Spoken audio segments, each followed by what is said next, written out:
This is part of Camp Crystal Queer. This is our Out Around the Campfire. We'll just tell various stories. This time it's going to be a ghost story. So, again, they're kind of child friendly except towards the last one.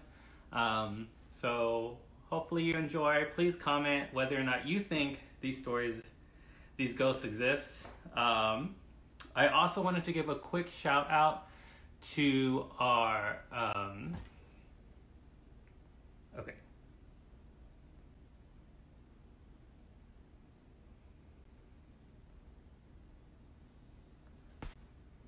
Oh god. All right, I think this will allow Ryan to join. Oh my god. Okay, there you are. It works. Okay, great. It does cut off my screen, so I'll just kind of show the screen. This is my virtual campfire. Wow. How are you, Ryan? I'm good. How are you? Do you like my shirt? What's it say? Is it in and out? I don't like your shirt. Okay. Well, anyways, I did a quick introduction. I did want to give a shout out to where we found these. Some of these we found I found through the Lion Ambassadors. Every Halloween, they kind of do a ghost story tour. So hopefully that happens again this Halloween. And then also, we want to shout out to the Penn State Paranormal Research Society, which is a student organization on campus that kind of does paranormal investigation on campus. And I guess around State College. Do you know anything about them? I have been to a couple of meetings, and it's pretty nifty. I would go more often, but they're at like 9:15 p.m. on like a Tuesday. So, but sometimes they do like outings, even like out of state, to like search for ghosts. My friend's in it, so. That's fun. I like that. And yeah, that's cool. Well, yeah. So I wonder Facebook and see like this. They have a couple videos on their thing. Also, because my camera's kind of far, I'm gonna have you kind of keep up with the comments, if that's okay. Oh, okay. I'll try my best. My phone is sideways, but it's okay. It'll work. Okay. Again, my name's Eric Duran. I'm the program coordinator. I'll let Ryan introduce himself. I'm Ryan. I am a student staff member at the center. I'm a junior. That's it. Well, perfect. Well, let's get these ghost stories started. So do you have the script? Yes, I do. Well, hopefully, again, these aren't too scary. We're gonna read through them and just talk about them. So the first one is Old Coley. And you can hear me just fine, Ryan, right? Mm-hmm. Okay, perfect. So in 1855, Coley the donkey, or the mule, arrived in Pennsylvania with his owner. Along with 3 other mules and 2 horses, Coley hauled limestone blocks to help build Old Main.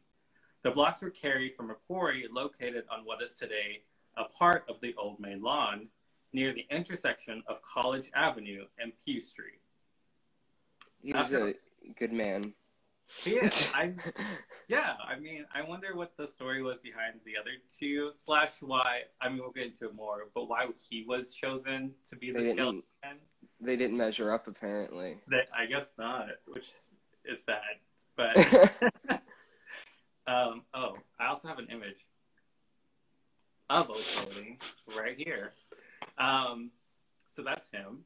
So after Old Main was completed in 1863, Penn State bought Coley for $190, a high price for that time. The price reflected great capacity for work. I think that's cool that he was bought for $190. I think Old Coley is priceless. I don't think you can put a price tag on Old Coley. Yeah, I feel like Old Coley is like if you watch Parks and Rec, you know, little Sebastian to Penn State. I feel Right. like that makes sense. Right.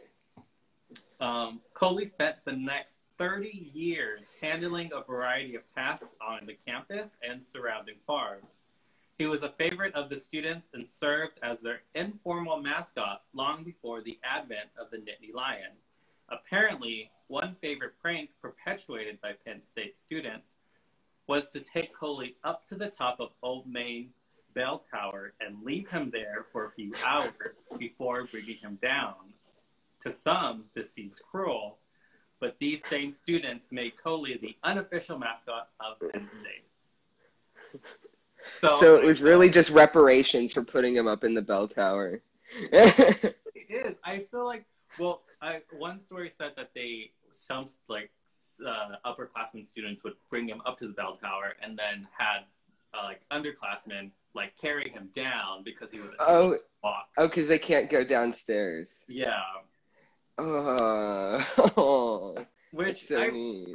It's so mean to him. Like he worked 30 years. I do not imagine myself working 30 years for Penn State. So I feel like he has a longer tenure than I will probably have. So that's true. Though the students held great affection for old Coley, so much so that after his death on June 1st, 1893, his skeleton was preserved on campus. It has had numerous a wildlife museum and the original Old Main, the basement of Watts Hall, the attic of the old Penn State Vet Hospital, the Agricultural Administration Building, the Ag Area Arena, and currently the hub for Robinson Center. I feel like that's a lot to move bones. Yeah, I really like that he got put in Watts Hall because I've lived in there for 2 years. That's really goofy. Also, Brian made a comment in saying that you never get to leave. Oh, okay. Well, I will leave before 30 years, so let's... To work for Kelly Clarkson. Yes, to work for Kelly Clarkson.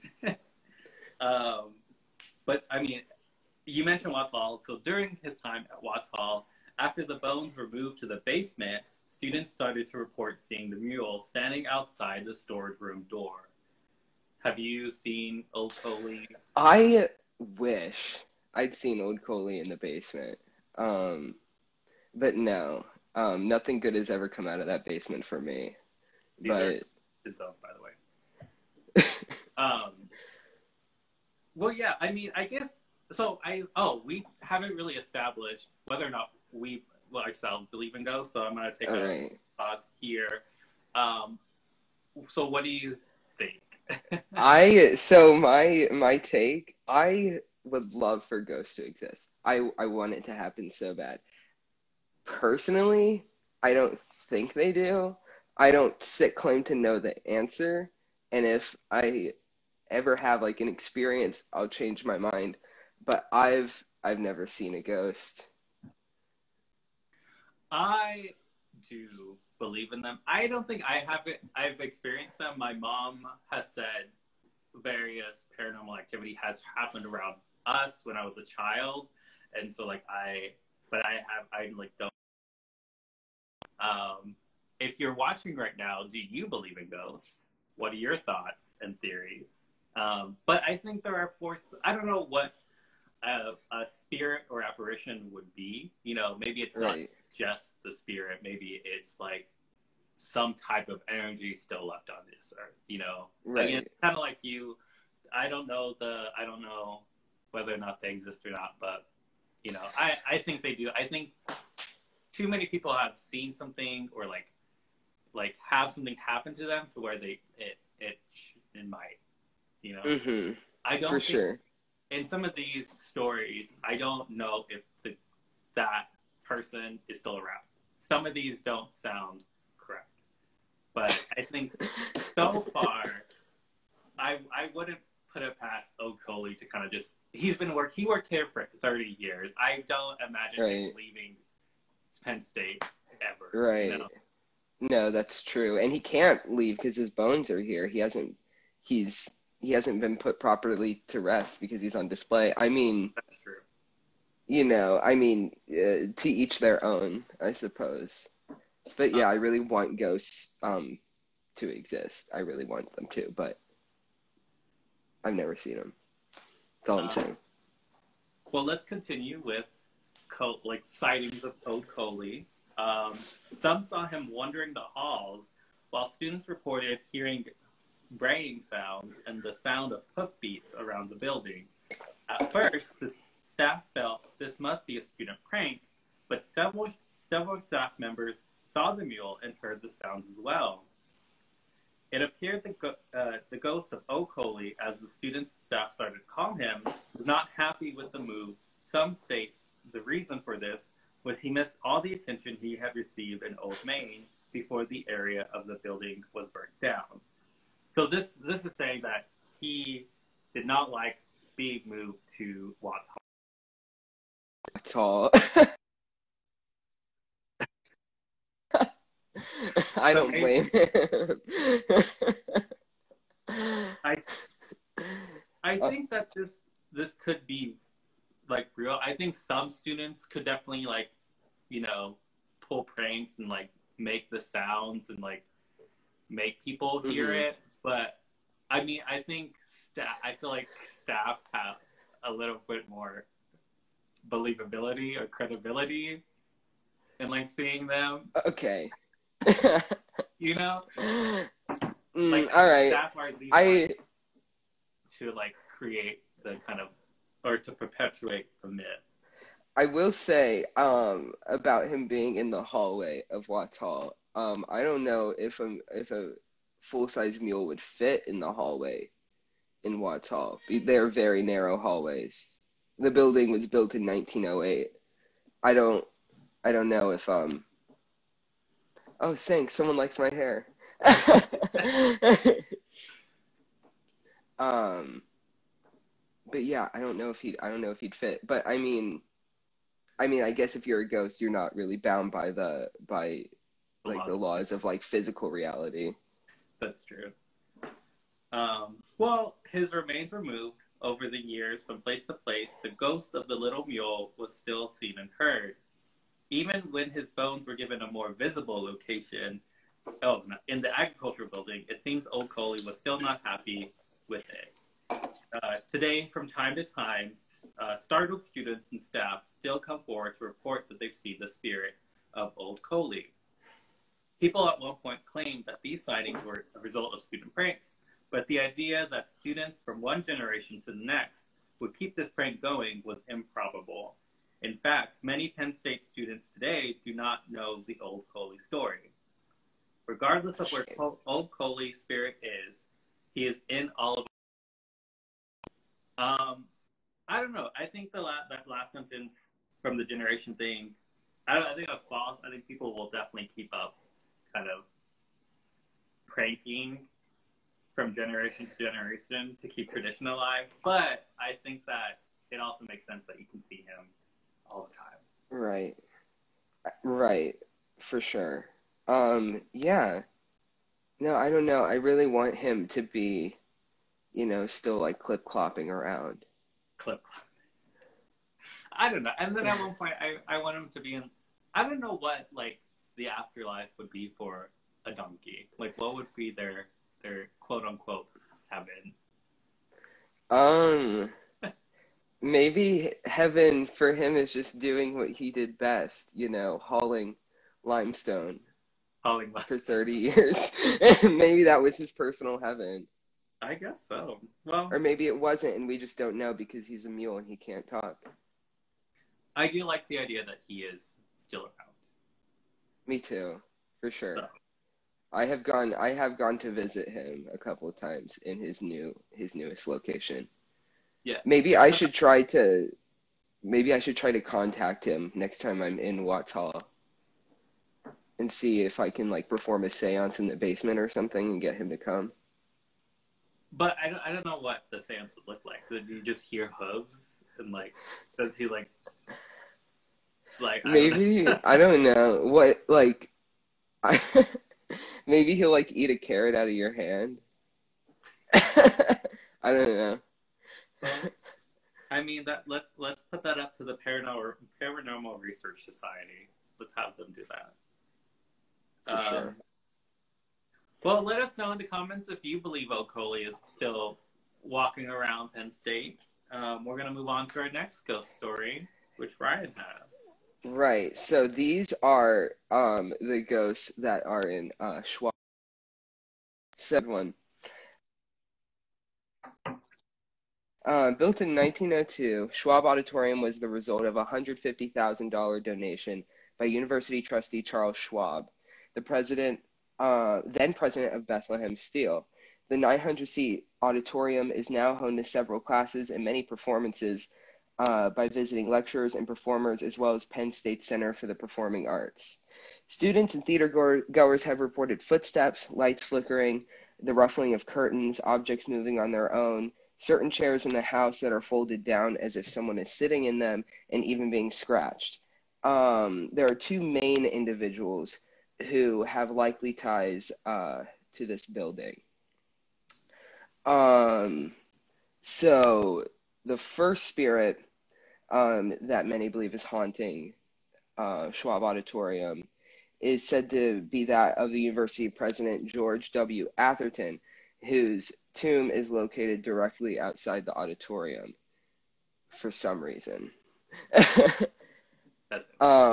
I'm sure everybody has like walked past that at least once. I think it's kind of goofy that it's there. It was interesting to see that my first time at Penn State when I like walked around. There is somebody buried here. Right. Yeah. I think that's like a common thing at colleges. One time I visited a college here in Texas, and you weren't allowed to step on any of the grass in the entire university campus because they buried the founder somewhere, but they don't know where. And so you weren't allowed to step on any of the grass because you might be stepping on his grave. But that's a side note, completely unrelated to this. Yeah, I don't know. But I think burying people wherever was like just used to be common practice. That's true. So Atherton was born in 1837 in Massachusetts, and at the young age of 12, he was in the army fighting for the Union during the Civil War. I didn't know that. After being discharged in 1863, he began a long career in higher education, teaching at schools like the University of Illinois and Rutgers. In 1882, he joined the faculty at Penn State. Atherton's health began to deteriorate, and he passed away in Harrisburg, Pennsylvania in 1906. Sad. Atherton's grave, huh? I was gonna say he did a lot in his lifetime. Like he was a busy guy. He really was. Atherton's grave sits on the north side of Schwab Auditorium at Penn State University Park. Due to his many accomplishments and being named, quote, Penn State's second founder, a board of trustee members suggested Atherton's resting place should be at Penn State. I think it names who the trustee was, but it's like how do you just come up with that suggestion? You know, like I don't know. I like assumed that was like I was told that was something that he wanted. Oh, like that's what I heard, but I don't know. I still think it's like a little goofy. Well, I mean, he had a very strong dedication to Penn State. He worked there for what 20 what's math 18 24-ish a years. Bit. Yeah, I mean, I suppose that's better than like preserving his skeleton and putting it on display in the hub. Could you imagine? We just like have everyone who used to work at Penn State who died is all on display in the hub. Anyway, one report by a stage crew member working late one evening said that he saw a figure of a war soldier crossing the stage and walk directly into the opposite wall. Is this a separate spirit, or was this Atherton in his Union uniform? Yeah, so I was reading that. I don't know, but I was reading that, and I just made the. I thought I would make a connection because it didn't. It never. No one ever like connected that. I was just like, Uh-huh. it was a Revolutionary War soldier was seen like in the auditorium, and I thought, well, Hmm. maybe if it was just a regular soldier, like maybe it was Atherton. He was in the Civil War, so like Hmm. I I felt think, like yeah. I that could mean, be connected in that some makes way. the most sense to me because I feel like the trope of like the like the soldier ghost haunting something is like way overdone, but it makes sense if like he's already there for something else and he also sometimes puts his uniform back on for fun. For Um and yeah. Um I think it's goofy that the person who like claims that they saw that like said it was like specifically like a Revolutionary War soldier. Like they know the difference exactly of like how every uniform looked or something. that's why well, I mean, if it was a theater and if it was like maybe a theater kid, like maybe they do because of like historical accuracy in costumes. But again, I based it off of the idea that maybe they didn't know it was a revolutionary soldier. So like, I don't Okay. know. Um, okay. Atherton's dedication to Penn State may be what has tied his spirit here. Either way, it seems to be based on the love of the university. He means no harm, and maybe he's just checking on the building, which I like to think is what he's doing. I think he had like a connection to Schwab Auditorium, like outside of just being buried there. He's just kind of visiting. No, in his life. Yeah, I think that would make sense. Maybe he's Um, sitting there watching whatever's happening. Yeah. right. That's what I was told, at least. That's the lore that I've heard.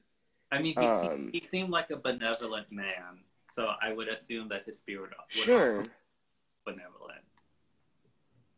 Yeah, Let's hope so. let's But hope. he also fought in a war, so how benevolent could he have been? Well, for the Union. I don't know. Yeah. Yeah. Um, uh, Charles M. Schwab was born in Williamsburg, Pennsylvania, and was of German descent.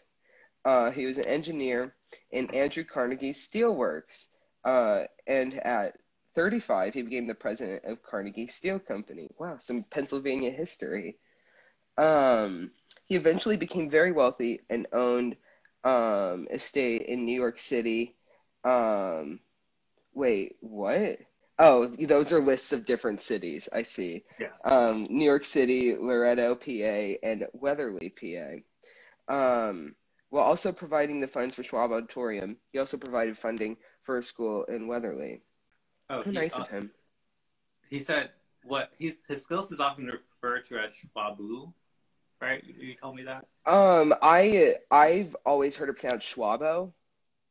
Oh, Schwab. Um, Schwab, yeah. For some reason, when I looked at it online, it had two O's, and I thought that was really weird because I've only ever heard people say Schwabo. Interesting. Oh, we didn't decide whether or not we think one of the ghosts is Atherton, and I think it is. I think so too.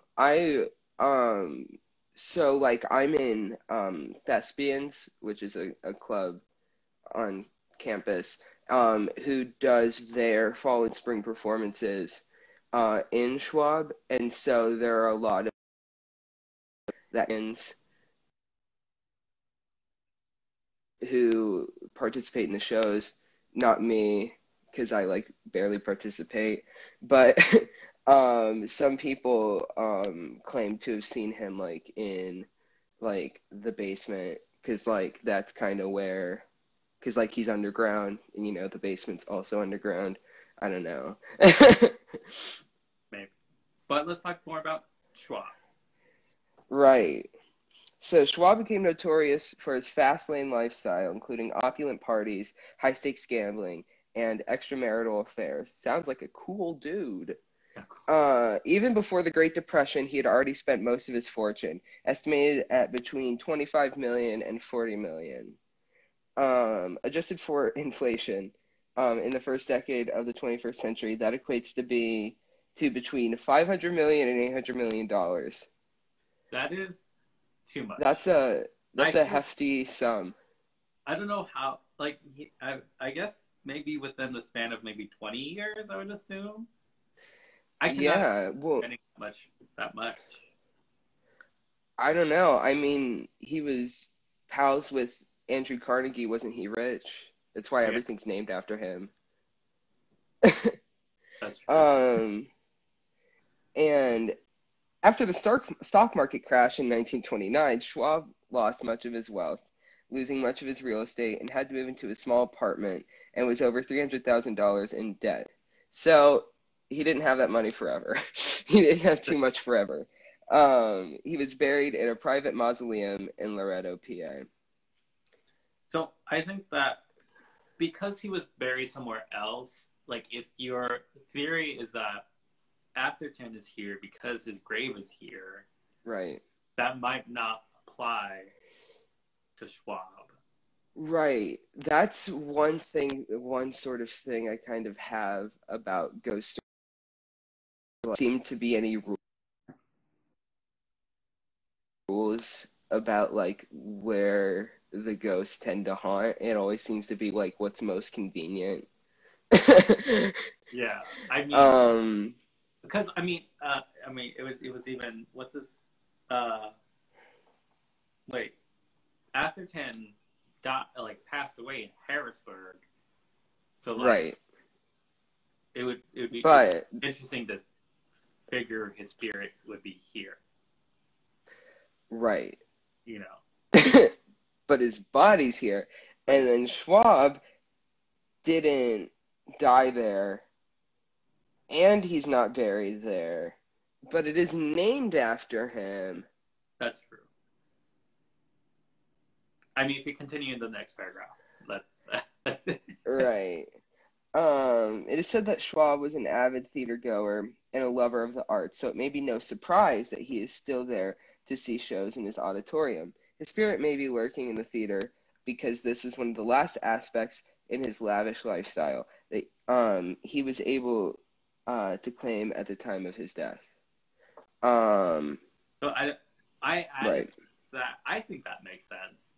That if you are like if you're at your like your point of passing and you've lost everything, the name of a building that has your name on it, would most likely be where you would want to put your afterlife energies. That sure, that's an opinion. I like how you kind of just inserted your own like what you wanted to happen like into the lore. I think I Well, I just think I'm just trying to make sense of it. Why people would say right. so. No, I think no, that makes sense. yeah. I mean, I if anyone else thinks of something, let us know.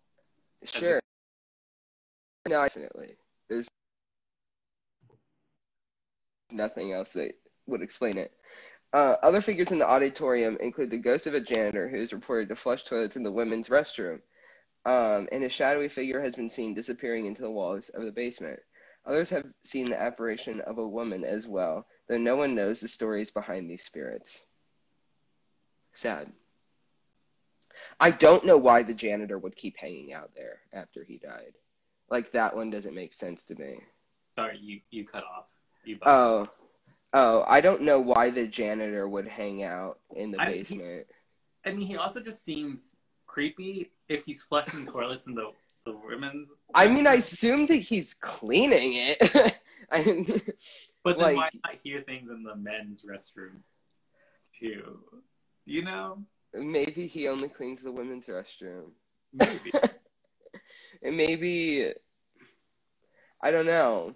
And that's Um, not why he would be there, unless it was like an old Coley situation and he was there for 30 years. There's no necessarily information about he them. was really loyal to the women's restroom in Schwab Auditorium. uh, I don't like that. I'm gonna just keep, Anyways, could Schwab be holding on to what's left of his fortune, or could this just be a typical paranormal theater legend? And I think that happens in most theaters. There's always like ghost stories within it. Right. Someone said, what did they say? I have to look sideways. The ghost of Atherton's wife. Right, we are about to get to that. Yes, We are I about guess to get to that. a I good can't read segue. your handle, but we're about to get to it. Yeah, it's almost as if we asked them to do that. Cool. So we will talk about, which is the next story, the old botany building. Actually, I think. Yes. Oh, that's That's it. that's Yep, it. that's George. That's George. Okay, so this is old botany. So you can't really see, but these are the windows up here, and so people have seen the wife, and this is Across the street. the grave. Yeah, so like, which people see like feel like she's watching over the grave, which I guess would make some sense. Right. But built in 1888, Old Botany has the distinction of being the oldest building at Penn State University Park. Old Botany is also one of the oldest buildings to keep the same key features of when it was once built. The building was originally the home of the previous botany department. Through the years, the building has occupied departments such as zoology, psychology, and music. Currently, the building houses the Asian Studies program. I wish psychology was still in that building. I'd love an excuse to hang out in there. That's true. I mean, historically speaking, like that's great that it has most of its features, that it hasn't really been changed all that much. Right. I don't know that. I've never been in this building. I don't think. Neither have I. One time I tried to go in to ghost hunt, but the door was locked because it was the middle of the night. So. The tales of the spirits in Old Botany go back to 1928. Over the years, some students have claimed to see the silhouette of a woman looking out the second-story window. This is believed to be the ghost of Frances Atherton, wife of President George Atherton. It is said that she occupies the Old Botany's building second-story window in order to keep watch over the husband's grave across the street. Frances Atherton was born in Plymouth, Massachusetts, and had a career as a teacher. She met George Atherton in New Haven, Connecticut, while he was a Yale student. In the mid-1890s, she established the Women's Literary Club for State College. She passed away in 1913, but the spirit of her dedication to the development of the community of State College, particularly its women, was felt long after her death. Though her spirit felt in State College could be more than figurative. A staff assistant in Old Botany reported seeing strange things during her time. These unexplainable activities include the abrupt opening of a bolted door, a roll of carpet placed back near the doorway when it was previously thrown out, footsteps up and down the stairs with no one else present in the building, books hitting the floor, and an unused office with the lights on and the door unlocked. It was also reported that a picture was once taken of an unidentified man sitting in front of the part of the building. Is this activity due to regular building maintenance or Frances Atherton? That's a good question. If Atherton is here, then it makes sense that his wife is also here. Right. Like, I think, with the sort of haphazard, like, placement of his body, like, in a really populated and highly trafficked area, like, she kind of is obliged at this point to keep watch over it to make sure people don't mess with it. And it just seems that, like,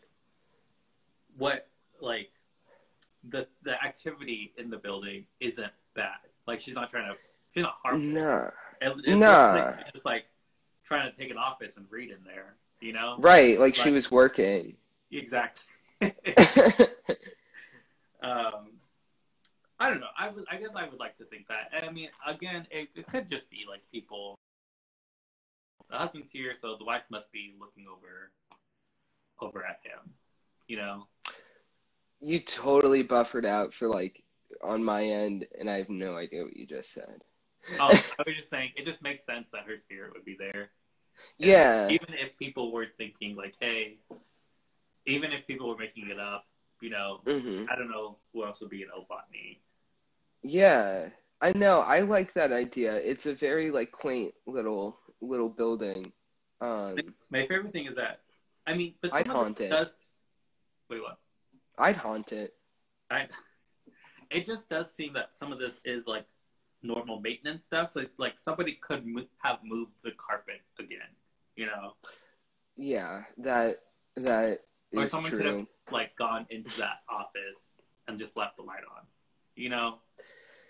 Right, but that ruins the mystique. I mean, it does, of course. Wait, hold on. My cat went out of my room. I have to let her out. um. All right. Well, let's move. Oh, where'd you go? I had to let my cat out of my room. Okay. She wanted out. Sorry. Let's go to the next ghost story. Oh, also, if you think that any of these ghosts are here at Penn State, please let us know in the comments. If you've seen them, Oh yeah, if you have any stories, we'd love to talk about them as well. or if any of the ghosts are watching, let us know. That would be so cool. Okay, so the next one that we're going to be talking about, so Penn State's really haunted, is called the Ghost Walk, which I feel like this is something that is like more commonly known. I think I was told about this like at like NSO or something. Like, so I don't know, but so. Back in Penn State's early beginnings lied a secluded trail on campus that spanned from Old Botany Building, and it was often used by students as a place to make out or hide from the authorities. However, one night in 1860, a student froze to death after getting lost on the trail during a blizzard. The trail was then dubbed the Ghost Walk, and since the student's death, many have claimed to see apparitions or spirits where the trail once was. That's Um, that's a sad one. yeah, that is sad. That is a huge bummer. But also, like, why was he like on the trail during a blizzard at night? I don't know. But this is a picture of the trail. This is actually a doctor. Is that the canonical trail? The what? That's like the real thing. Yeah, it's doctored by whoever. I think whoever made the trail or another person, another faculty member, and they like this is like his daughter and like different areas to kind of make it seem a little interesting. But yeah, That's this is cute. how it used to look like. I mean, I guess you could get lost. I feel like it's not that long of a path. Yeah, well, I mean, But if also, it wooded, you know, I would get lost. I get lost in Penn State now, so I guess that makes sense. You know. but I mean, like, it's a trail, and so as long as you stay on the trail, won't you? If you just like keep walking, won't you like exit at some point? I guess. Maybe. But maybe, if there was a blizzard, he probably couldn't see where the trail was. That's very true. And also Yeah. it was dark. And they didn't have flashlights on their smartphones in 1860. So that's probably why. Yeah. And I can't imagine he would have had good cell service with all of the trees anyway. Some suggest that the appearance of ghosts in the walk may have been a clever way to keep students from using the path as a lover's lane. Closer during the dark autumn evening walks. That's kind of cute. So, was the ghost walk a tale to frighten students, or does the spirit of that student still walk along that path? That is a good question. That is a question. Not, I mean, it's not, the trail is gone. Like, there's no more trail. Right. So, But the spirit or apparitions could still be there. right, and if he, like, because he died when the trail was there, so maybe to him, like, even though, like, our, like, dimension of reality has physically changed, maybe for him, it hasn't. And so the trail is, like, still there in his mind. I could Uh, I could see this going either way. This, like, not being real, or also, like, being real. Because I feel like, yeah. because it could have been, yeah, I think I read one other place where people named it the Ghost Walkway because you couldn't, like, students would go to hide there and, like, do their thing and then get out. So they were, like, basically ghosting the university. Was ghosting a term back then? No, but ghost was. So. Well, speaking of places where people go to do their thing and then leave, is the next story. Okay, we do have to give a content warning. This is based on, like, not a recent, but, like, a 1969, 1970s true crime story. So, like, this is the most nefarious. Yeah. So this is not for the light of heart. There are details of the true crime that happened. So let's move on to Betsy Ardzum. Also, how do you pronounce her? How would you pronounce her name? Ardzum? I think it's Ardzma. Ardzma? Yeah. Okay. We'll call her Betsy for now. Sure. On November 28, 1969, a Penn State grad student named Betsy was killed in the stacks of the Petit Library. At around 4:45 p.m., Ardzma was in the stacks doing research on a paper when she was stabbed through the chest, penetrating her chest and hitting her heart. Detectives believe she may have been attacked from behind, as her hands had no defensive wounds. However, one person nearby reported to have heard a man and a woman having a normal conversation before hearing the crashing of falling books and shelves. Shortly after, either one or two men, accounts differ, informed the library's desk that somebody better help that girl before exiting the library. Ardzma was pronounced dead at the hospital a short time later. Betsy's murderer was never found, and the case remains unsolved. Dun, dun. First and foremost, very sad story. Right. It is very suspicious. It is. Like, based on, like, just these details, you know, she may have known the person, or the person may have been, like, just an acquaintance, you know? Yeah. Didn't seem like there was too much of a struggle. But also, if she was attacked from behind, then how much of a struggle could there have been? Oh, that's true. But also, other people say that they heard else. Yeah. And also, that's kind of rude because you're, like, not supposed to talk in there. Well, I mean, I'm pretty sure you're supposed to be quiet. To the theories. Betsy's body went unnoticed for a time because this took place during the fall break when most students were not at school. Curiously, some reports say bystanders and first responders did not even know that Betsy had been stabbed until she was examined at the Rittenhour Health Center. That this is believed to be because, despite being stabbed in the heart, Betsy's wound bled very little, and she was wearing a red dress. Contrastingly, another report in the Pittsburgh Press, released one day after the murder, describes her as being found laying in a pool of blood. Right. So, I mean, I guess it was the 60s and 70s, so, like, I forget kind of the history of detective work and science behind it. And I feel like reporting back then was much more, you know, a drop of blood equals a pool of blood. Right. Well, yeah. I mean, we already see some like misinformation Correct. being spread um shortly after the murder. That definitely the thing that like gets me is that about like not knowing that she had been stabbed because she was wearing a red dress. Like, I feel like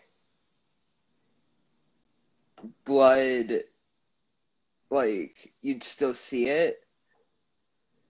I don't know. Like, I Yeah. feel like And because, we also oh sorry. uh-huh. No, We go just ahead. saying somebody actually works in the stacks but has not seen Betsy yet. Oh, Jared. Oh, you haven't seen her. I have,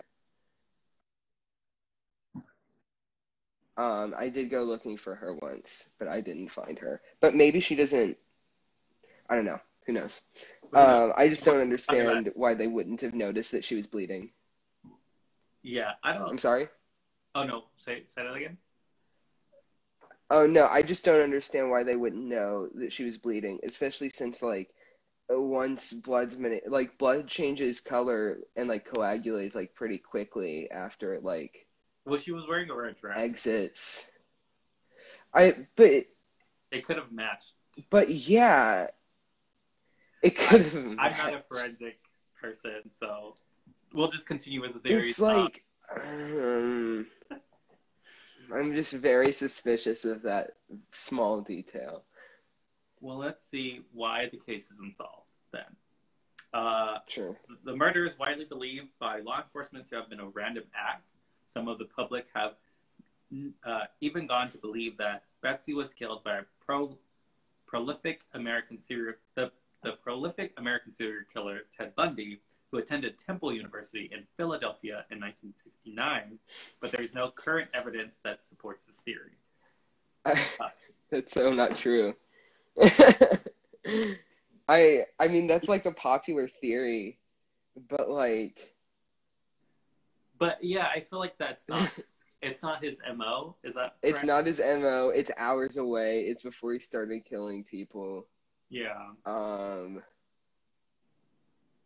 Well, there's another theory, uh, perpetuated by two separate authors of books on the case, accuse a fellow grad student uh, as the killer. The grad student lived in Atherton Hall with Betsy and reportedly went on a handful of dates with her. Reports by those who knew him at the time described him as having a dark side to him. It has been confirmed that he was in fact on campus that day, end of the murder. However, there was no concrete evidence that suggests that he was the killer. He had his fair share of run-ins with the law before he passed away in 2002, and it's largely due to the reports of his nephew that some have come to suspect him as to be the suspect so many years after his death. right. So this is more plausible in a sense that, Mm-hmm. if there was not a struggle, she knew the person and, Uh-huh. it happened between them. I would just wonder what like I'm trying to recall like the specific I haven't read either of the books that have come out about this. But I'm trying to recall like what evidence sort of led these authors to that conclusion because like I mean some people said that he had like a dark side Yeah. which doesn't necessarily mean murder. I mean that one song, everybody's got a dark side. It's Like, but also right um but also like what would his motive be? yeah. His nephew could have just been mad at him and was like, oh, like very much like, I hate Yeah, black. or like his nephew could have just like maybe his nephew was just like really into true crime, but like in the way where he kind of just tries to like Maybe his nephew was like a conspiracy theorist, like one Maybe. of the official like tinfoil hat people, and was just like trying to draw connections between things that just had no connection at all. Maybe. But, I mean, regardless of the theories, it is believed that the ghost of Betsy haunts the Petit Stacks to this day. Students and workers have a sense of have sensed a presence there, things getting moved around, apparitions that are clearly not physical students, and random temperature drops. A single shrill scream, like the one Betsy emitted the night of her murder, can often be heard from the stacks, a dark, remote area on the second floor. Some even say that they've seen a red orb that could indicate Betsy's spirit. That also, this is the one I don't think this is correct. Like, You don't think she appears as a red orb? Well, I mean, orbs, I don't know, but like, I just think Betsy would have moved on. You know? Right.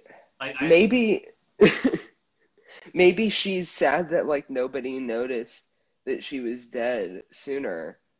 And I don't know, I thought like the whole like ancient theory with ghosts is they kind of like when they die, they hang out in like the spiritual realm, like between our world and like the next, because they like haven't gotten over it, or like haven't gotten over the way that they died yet or something.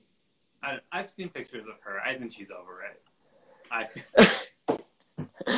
Also, when I was talking just now, you were holding so still. I was convinced that it was frozen, and I was just talking anyway. But like, you were sitting so still, and it scared me when you started talking again. But it's okay.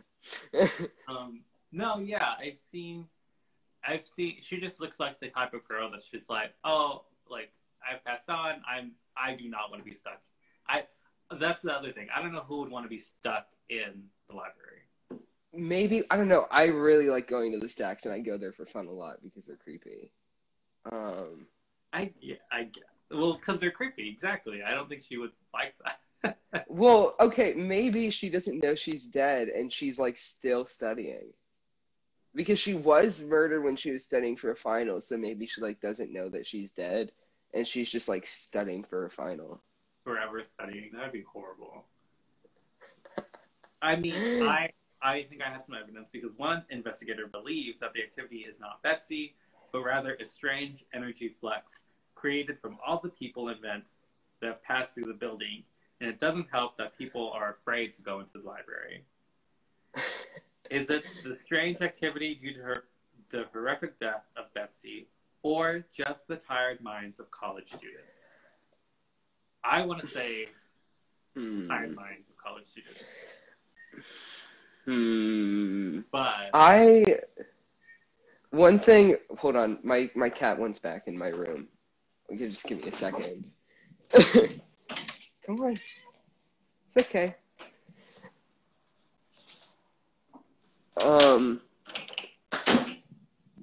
Right. So, I feel like of all the places on campus that like might be haunted, I think the stacks should like definitely be the place. But I don't know. That is tricky. When I went ghost hunting there, my friend claimed to like hear and see some stuff moving around. I didn't see it. I don't disagree that the library could be haunted. You know, I feel like it's true. But who else would be haunting it? Maybe students are just stuck there forever studying. Maybe, or just like all like the students who just died of boredom are still in the library. Yeah. I will say one thing about the stacks, in regards to people hearing a scream. I don't know if you've been in the stacks or frequented the stacks. You should go. But, by the way, this is my cat. There are these weird, like, old stairs that are in the stacks, that like when you go in them, like when I go in them, I feel like I'm in like the brig of a ship. Like if you've ever been in like a Navy ship before, 'cause like I did once, but it feels the same, and they're like really small and narrow, and there's like these big heavy metal doors, and sometimes they're propped open, but sometimes they're not, and they make this loud squeaking noise when you open it. Um, So you think I just feel like that's the that scream? should be noted. Possibly. Um, I feel I like it could. I feel like it And could. if, yeah, especially because like the stacks are usually so quiet, and I Yeah. feel like, because like because I like to use those stairs as opposed to like the regular normal stairs, because it's like creepier. Um, like I'm into it. Like I just think I'm so into it. But I suppose like if you're in there studying and it's like super duper quiet and everything, and then you hear like that sound, um, you might think it's a scream. That's true. I don't But disagree that Penn State is haunted. I just don't know what spirits would reside there. So right, and it's also just a fact that she died on the least creepy like floor of the stacks, because the second floor is the only one that doesn't have like super low ceilings. hmm. So I don't know. If I were her, I would haunt a creepier floor. Like that's just a little fishy to me. um well, okay. I mean, that ends our ghost stories. Um Right. so thank you for joining us for Out Around the Campfire. Again, we'll have the one every Thursday. Next week we'll be on a Zoom session.